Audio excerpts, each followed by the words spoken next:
अब होगा टुकड़े टुकड़े का हिसाब, लॉरेंस के निशाने पर आफताब। तिहाड़ जेल में होगा आफताब का हिसाब। आफताब की सुरक्षा को लेकर तिहाड़ जेल में अलर्ट। 18 मई 2022 को हुई थी श्रद्धा की हत्या।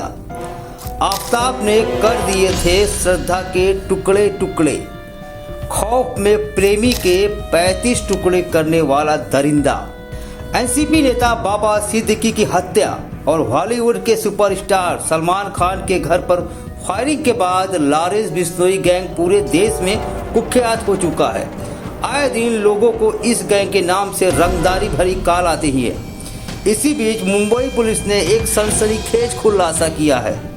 बाबा सिद्दीकी मर्डर केस की जांच के दौरान पुलिस को पता चला है कि दिल्ली के श्रद्धा वालकर मर्डर केस में आरोपी आफताब पूनेवाला लॉरेंस गैंग के निशाने पर है।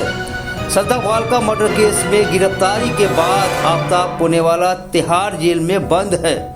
सूत्रों के मुताबिक लॉरेंस गैंग के लोग तिहाड़ जेल में उस पर नजर रख रहे हैं। इस बात का खुलासा बाबा सिद्दीकी हत्याकांड का मुख्य आरोपी शिव कुमार गौतम ने किया। उसने बताया कि उसके साथी शुभम लोनकर ने इस बारे में बताया था। इस तरह की खबरें को संज्ञान लेते हुए तिहाड़ जेल प्रशासन आफताब की सुरक्षा को लेकर अलर्ट हो गया है। तिहाड़ जेल से जुड़े सूत्रों के मुताबिक मुंबई पुलिस में कोई आधिकारिक जानकारी नहीं दी है, लेकिन प्रशासन ने संज्ञान लिया है। मुंबई पुलिस के मुताबिक आफताब पूनेवाला लॉरेंस बिश्नोई गैंग के शूटरों के निशाने पर है। पुलिस की जांच में सामने आया है कि 18 मई 2022 की करीब शाम 6:30 और 7 बजे के बीच श्रद्धा वालकर की हत्या कर दी गई थी।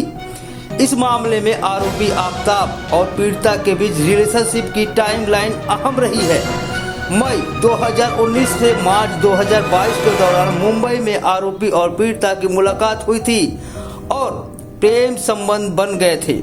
दोनों लिव रिलेशनशिप में रहते थे और खुद को शादीशुदा जोड़े की तौर पर दिखाते थे। उन्होंने 3 जगहों पर एक के बाद एक किराए के मकान लिए। श्रद्धा वालकर मर्डर केस का एक ऐसा मामला है जिसने पूरे भारत को हिलाकर रख दिया था। यह मामला 2022 से सामने आया था, जब दिल्ली पुलिस ने 26 वर्षीय श्रद्धा वालकर के लापता होने की रिपोर्ट दर्ज की और जांच के दौरान जो खुलासा हुआ उन्हें हर कोई हैरान रह गया।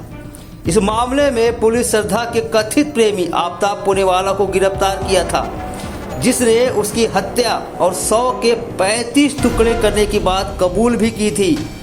श्रद्धा वालकर महाराष्ट्र के पालघर जिले की रहने वाली थी। वो मुंबई में एक कॉल सेंटर में काम करती थी। साल 2029 में एक डेटिंग ऐप के जरिए उसकी मुलाकात पूनेवाला से हुई थी। दोनों में पहले दोस्ती हुई जो बहुत जल्द ही प्रेम संबंध में बदल गई। दोनों अपने अपने परिवार से दूर होकर लिव इन रिलेशन में रहने लगे। श्रद्धा ने अपने परिजनों को जब आफताब के साथ रहने के रिश्ते की बात बताई तो वो उसका विरोध करने लगे, क्योंकि वह मुस्लिम था। इन सबसे बेपरवाह श्रद्धा आफताब को अपना सब कुछ मान बैठी थी। उसे जी जान से भी ज्यादा प्यार करने लगी थी। उसे शादी के सपने देखने लगी थी। शादी का दबाव भी डालने लगी। इससे परेशान होकर आफताब उसे अपने रास्ते से हटाने का ठान लिया और ऐसी साजिश रच दी जिससे पूरा देश आहत हो गया और शर्मसार हो गया। उस प्रेमी ने अपनी प्रेमिका के 35 टुकड़े कर दिए, जिससे वो जी जान से मोहब्बत करती थी।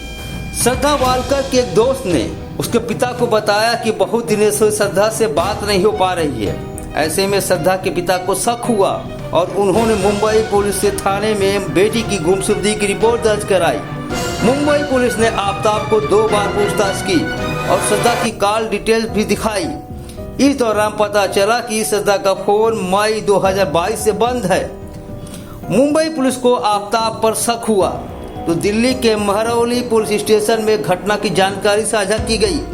बाद में दिल्ली पुलिस ने आफताब के घर छापेमारी कर उसे गिरफ्तार कर लिया। आफताब पूनेवाले ने हत्या की जिम्मेदारी भी ली थी। उन्होंने साफ साफ उसने एक्सेप्ट किया था कि हमने श्रद्धा के 35 टुकड़े किए थे, लेकिन कानून और की लचर व्यवस्था और देर से मिलने वाले न्याय से आज भी श्रद्धा को इंसाफ नहीं मिल सका है। आज भी दुनिया देश की बेटियां आफताब को फांसी देने की मांग कर रही हैं, लेकिन अभी तक आफताब पुणेवाला जेल में बंद है। श्रद्धा वालका हत्याकांड से पूरा देश गुस्से में था और आरोपी आफताब को फांसी देने की मांग कर रहा था, लेकिन देखते ही देखते 2 साल से ज़्यादा गुजर गए और एक दरिंदा तिहाड़ जेल में चैन की बंसी बजा रहा है। लिहाजा अब आफताब लॉरेंस गैंग के निशाने पर है, यानी अब होगा श्रद्धा के 35 टुकड़े करने वाले का हिसाब। और खौफ में है आफताब, क्योंकि निशाने पे है लॉरेंस गैंग और आफताब। ब्यूरो रिपोर्ट, राज खबर, मुंबई।